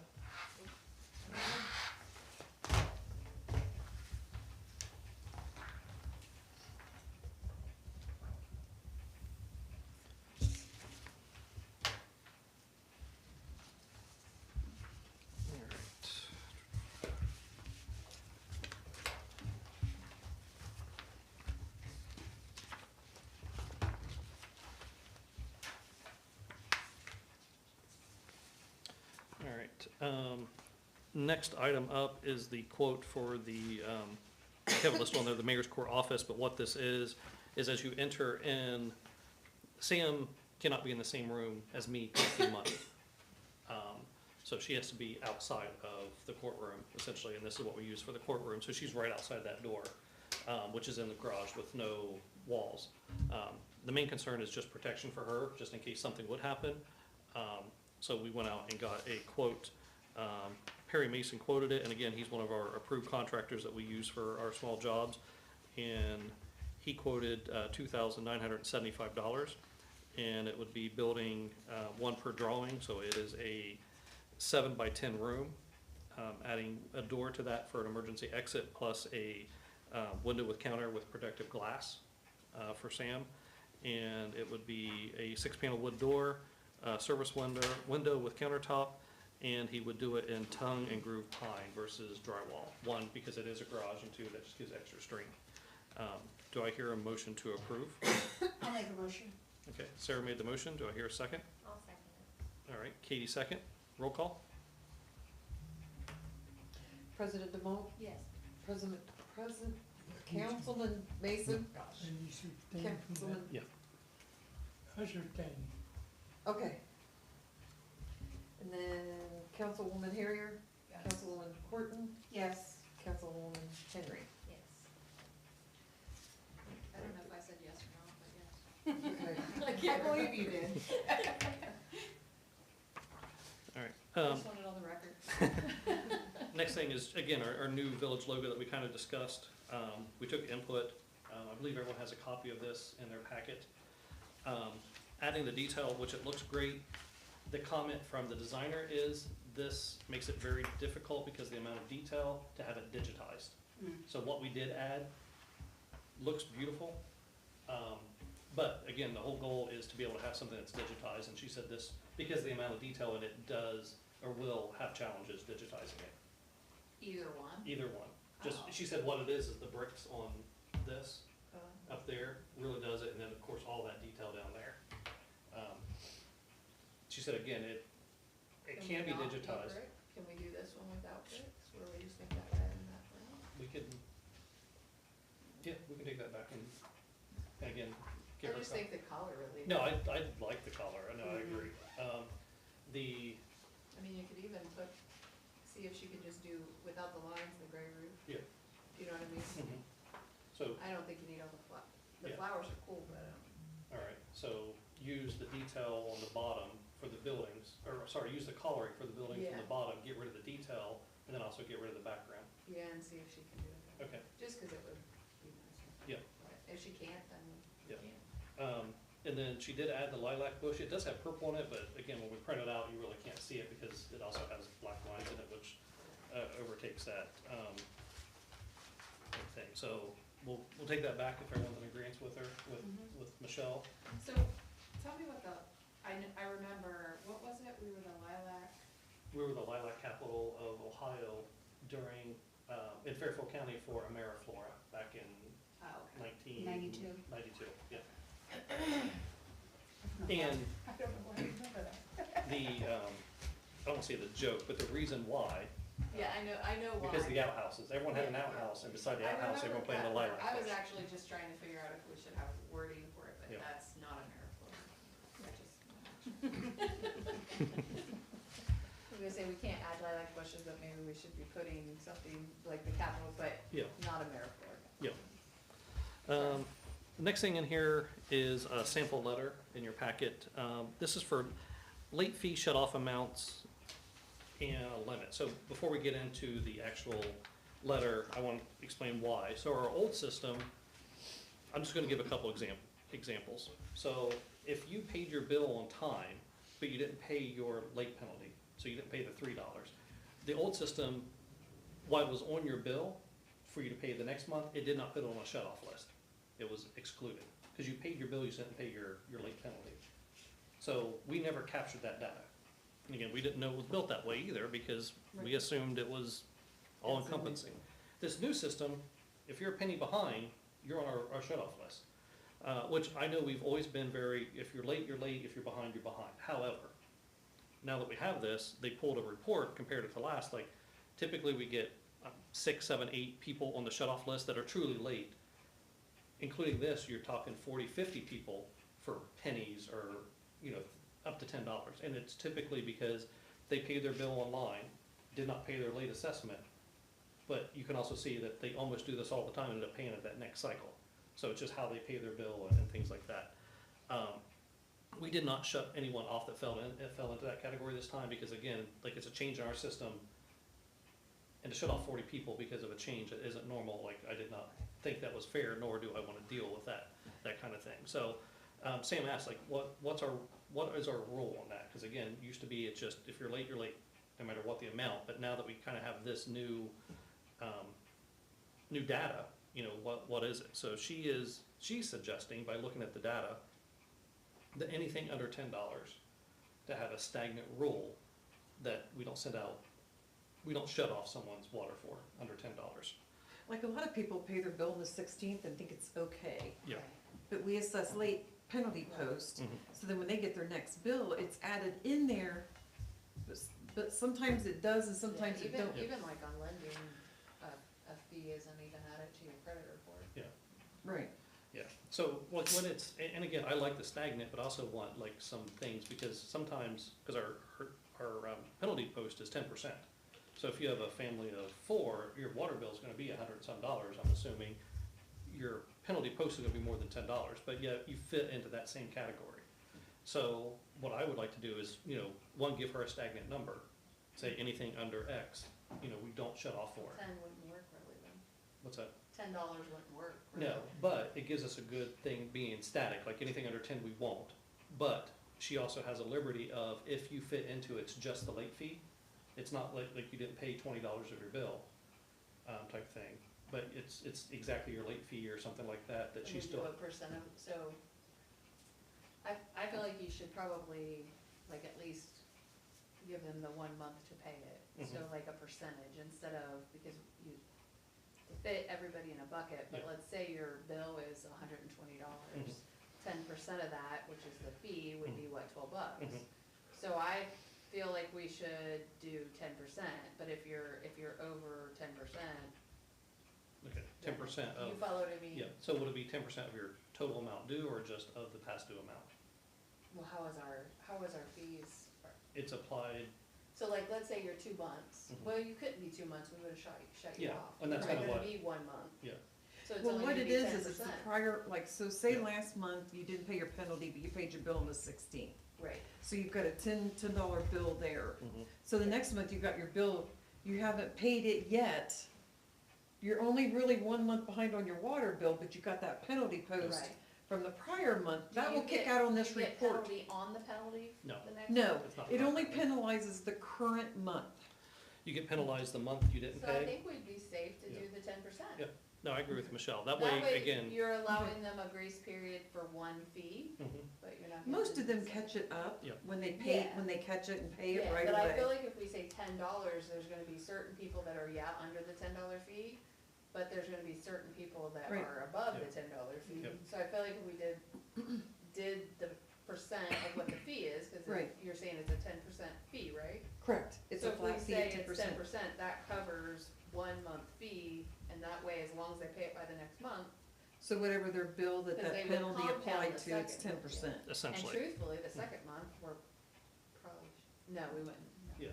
But again, this is just for those people that like, I don't wanna say they're always a month behind, but because of the Right. situation, they're It always, just- that 10% is always a makes month sense. behind. Yeah, makes sense. And this system pulls that data forward, to where the old system kind of ignored it, and I'm assuming they probably ignored it because this is kind of how they felt about it. Right, and but- that would give them a chance to see it on the next bill. Yeah. so. Yep, all right, so, do I hear a motion Does to, Penny think that makes sense, cause you're the Makes one that sense to deals me. with it, Mhm. okay. yep, so do I hear a motion to, not shut off, consumers if they are 10% or less of their past due amount? Yes, Okay. For 1 month. yeah, I think that's how you say it. That way, if they don't catch it up, we can still, Right, if they refuse to catch up, we can shut them, their water off Right. again for, to get it, Yeah. yeah. so do I hear a motion to approve?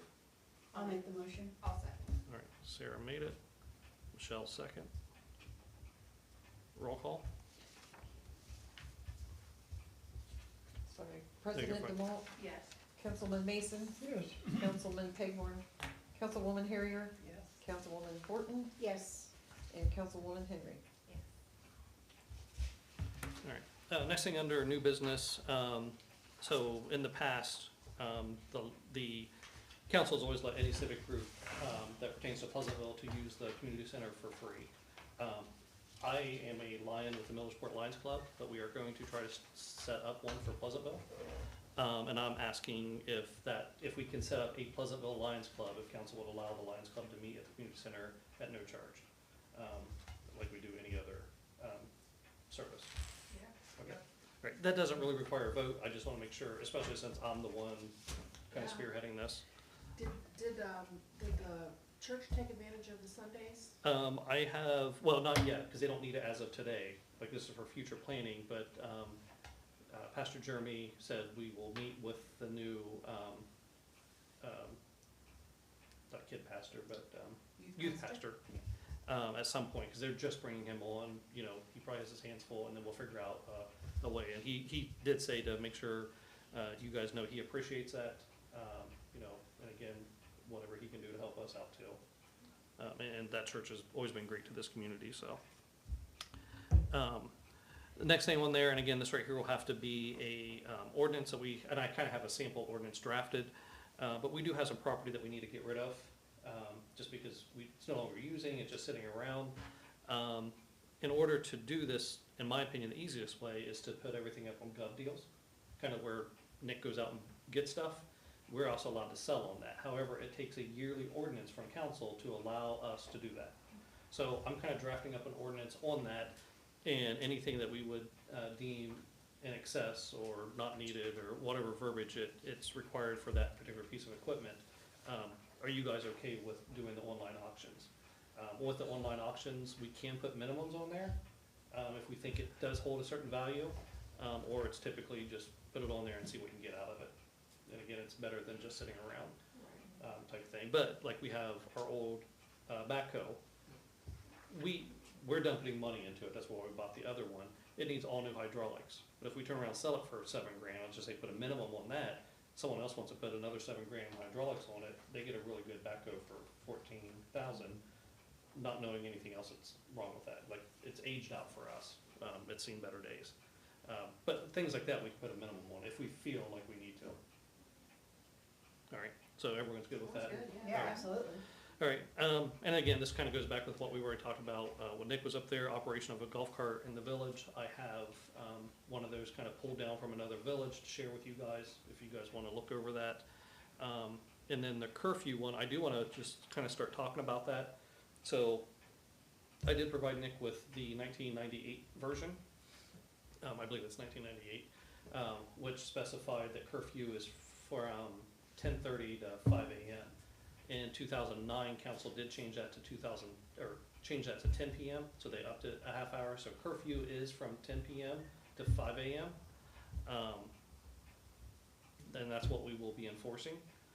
Are you guys okay with that time? Because like, if I want to update that, because some of the language from 1998 needs to be changed around, because we are dealing with juveniles, plus, you know, do we need to add anything? In there, they specify a fine that really doesn't fit into what, it would be a minor misdemeanor, right? And in there, the law specifies a fine that doesn't make sense with what is current. So, you know, we do need to update all that stuff, but, 10 a.m. to 5 a.m., does that sound like a fair, and that would be for anyone 17 years of age or younger? 10 a.m. to 5? 10 10 p.m. 10 p.m. to 5 a.m., sorry. Oh, Yeah. sorry. No, I said that wrong. Okay, sorry. Um, Yeah, I mean, I think that makes sense. Okay, now, on top of that, our current ordinance also does for winter months, it goes back to 9 p.m. Do you guys want it like that, or just keep it stagnant all year round, 10 to? I think keep it easy, because I think it'd be easier for them, and Okay, I don't know how he feels, but it seems to me like it, okay, then all the officers know 10 p.m. for everything. It Yep. seems like you might get caught in the it's a leap year, changeover or it's a leap something. year, does this count? Yeah, no, I get it, and that's my opinion too, and then Because even in winter months, it's getting darker way earlier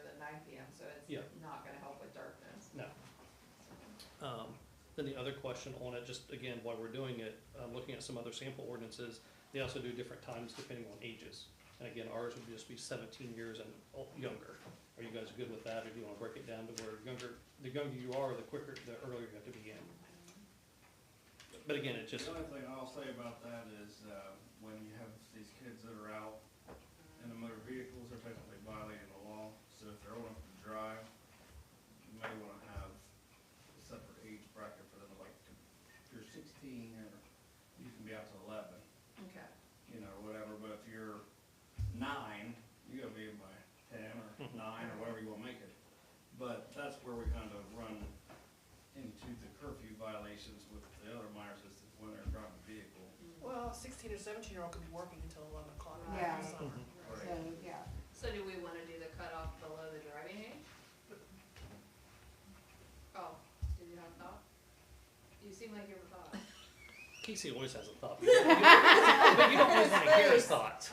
I really don't care what you make it, I'm just throwing No, it out there. I'm just wondering, Like, one of the samples I saw gave it from 0 to 13, and then 14 and up. Mm-hmm. But then I've also seen them, you know, kind of what you guys are talking about, 0 to 15, and then 16, 17, 18, or not 18, 16, 17, so, A prime example is, pool parties end at what time? 10. Okay, Mhm. then how young They is could our be- youngest, yeah, They could be, lifeguard? our youngest lifeguard could be 14, yeah. Walking home? Mhm. Well, but again, the ordinance does say if you have a reason to go from point A to point B, because again, it's not just a very stagnant, like, oh, you're on the street, you're going to, or your parents are going to jail. It is, if you don't have a destination and a reason, like you're just loitering, you're just wandering the streets, like, yes. But if you're going, I'm 13 years old and I'm going from grandma and grandpa's house midnight to my house, which is one street over, I have a beginning, like, our current ordinance kind of gives way for Yeah. that. Just making sure. Yeah. And I do like that language, because again, there are, just growing up in Pleasantville, my grandparents did live down the street, and I would be at grandma and grandpa's until midnight, and then just walk up the street, and, you know, again, I doubt Nick and his team would ever be that aggressive with any ordinance, whether it's stated it or not, but, again, you do wanna give some, Well, it needs to be and you correct don't- language, because we've got people that so. have certain ideas about it. Well, what I'll do is I'll draft it up, I'll send you the draft I have, and any other ones that I can find, send over to you guys to, you Yeah, know, again, cash out. yeah. But those are the things I wanna make sure that, you know, we're talking about and trying to figure out what we wanna put in there. Cause again, this is an ordinance that's been updated a lot, nor should it be one, but again, if we're gonna update it, make sure we put the proper thought into it and we're covering all of our bases. And the goal isn't to just penalize kids for being out, but just to make sure if they're out doing things wrong, we have recourse. And can we, after a certain time frame, arrest the parents because the kids ain't home? Well, so, I and, think that'd be the best idea of yeah, all. well, and correct me if I'm wrong on this, Nick, but I believe you're not allowed to arrest a juvenile without the juvenile court's judge approving it. So, and our current ordinance does in section 2, basically repeat what's in section 1 about the kid, and just says the parent or guardian or whoever has control over that kid would be the one facing the fine, not the kid. It's illegal for the kid to do it. In section 1, section 2 says basically the parents are responsible, or whoever that guardian is. Well, I think that you probably, when you do the ordinance, I would put 2 different sections in there and say, one, you know, the juvenile can be adjudicated as unruly, Yeah. or however you wanna word it, parents Right. and the guardians, because what if you have good parents and you have a bad kid, Mhm. and they're jumping out the window and, you know, whatever, and so now we're gonna be, you know, going up to the parents and like, man, I love them, because we have several cases like that in town where the kids are off the chain, Mhm. and they just are beside themselves, they don't know what to do with them. And it's just like, well, I mean, we can start throwing them in jail, or at least building a case. Now, to answer the question about we can do the physical arrest of them at the time of the violation of the ordinance, but we can't incarcerate them unless they're over a certain age, and even then, we would have to be a repeat thing, and have the juvenile judge sign off on something like that anyway, or a probation officer if they're on probation, to the juvenile court. So it's a big, that's why we put the parents on there, cause it's Right. easier, Right. you know, you go to the Well, bank, I honestly you think know. parents need to do, like, that's, I mean, I'm, You're responsible for them yeah. Yeah. until they're 18. Exactly. Yeah, so that's helpful for us now. I don't know, is there a separate ordinance about the parks or is like, Oh, Yes, there is a separate ordinance, which I'll be forwarding to you guys too. And again, it's from the 1990 something, and it talks about, you know, it's closed from dusk to dawn. You can't wash cars in it, you can't, you know, all that stuff. Look at it, see what applies, see what we need to add, okay. type thing. Yeah, I think like things like that too, like I know in the past, the park's been a draw, like Mhm. I feel like, I mean, obviously that's not a good reason to be out. Yeah. And I think adult wise, I think they need to know it's Yeah. out. Well, yeah, but it's also like, that's also when our damage happens, so if we go back to Right, that that's what I ADA mean, they swing, need to that's know when they're that stuff out. happens, yeah. You know, and we do, every year we have, and it's always, and I hate saying this, but it's always the same group of kids or common kids. They're always doing the same stuff over and over and again, and they typically have the same parents are the same ones, like, oh, you can't do that to my kid, and instead of talking about the facts of my kid was out, they're gonna, you know, they're gonna flabbergast you with 1,000 reasons why you're wrong and what you did wrong versus their kid, so, Yeah. you know, and again, hopefully this will help take care of some of that stuff, so.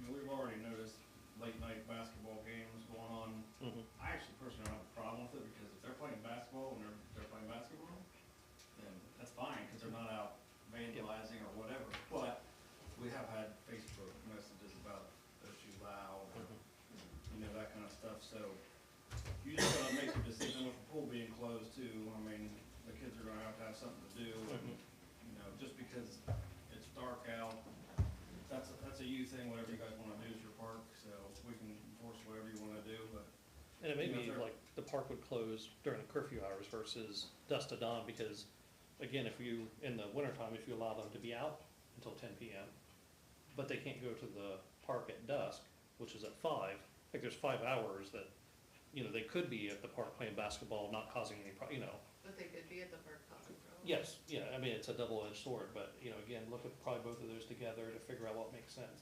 Typically, I think about every village is dusk to dawn, to be honest. Do we have cameras at the park? Yes, but we can talk about that. Okay.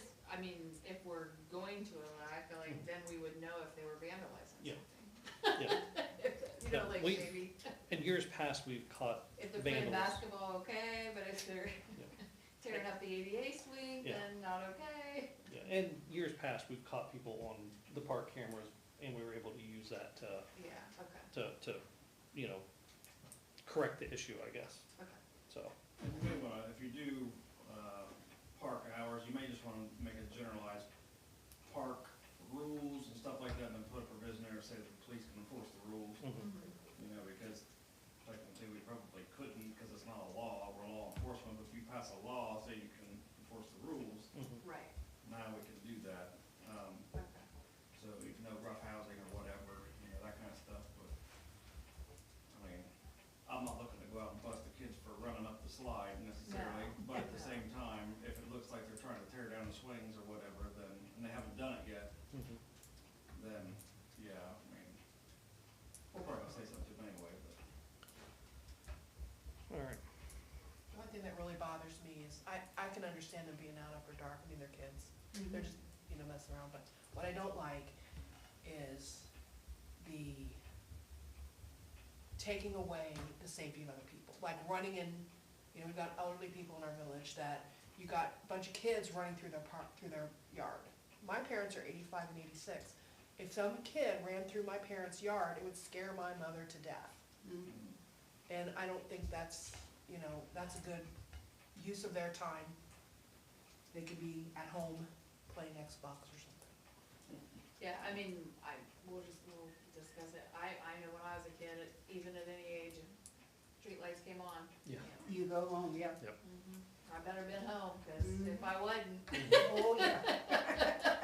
or they better know where you're at, and you better be there. oh no, right? I had parents Oh. knew, my parents knew where I was every minute. The streetlights were, I could all day long be anywhere. Mhm.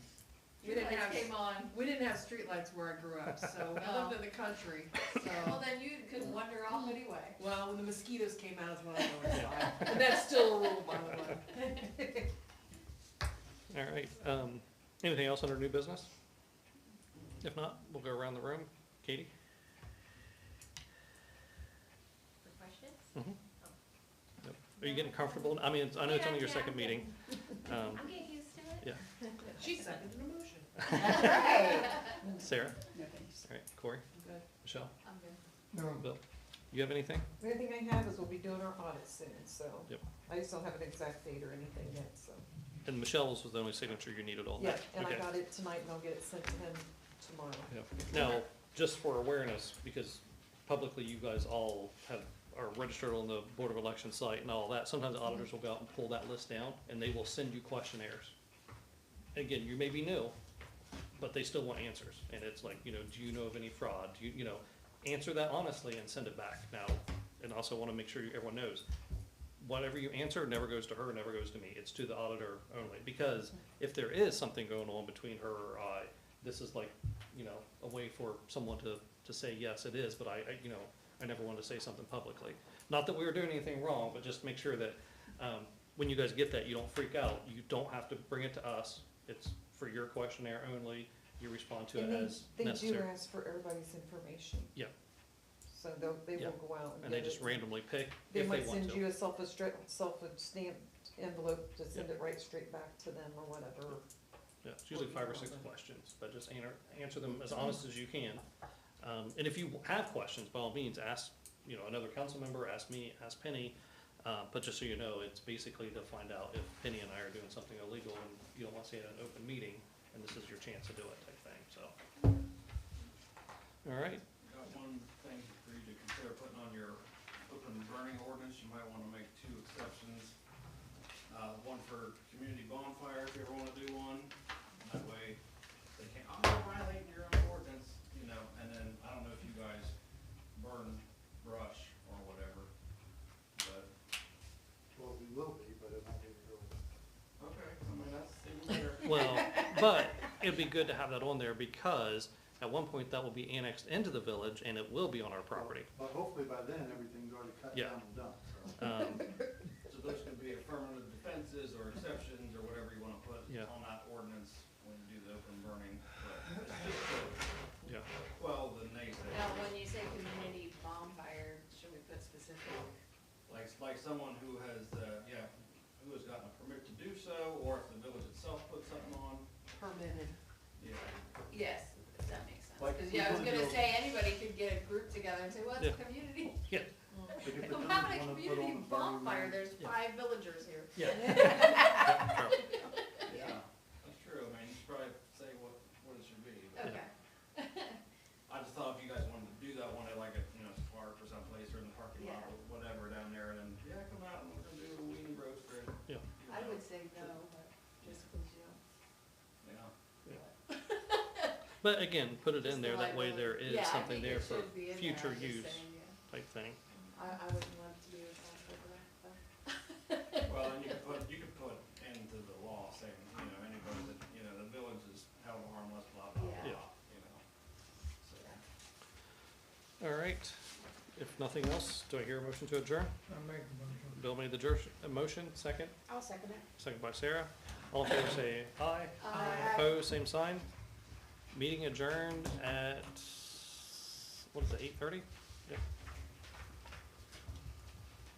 Yep. Go right ahead.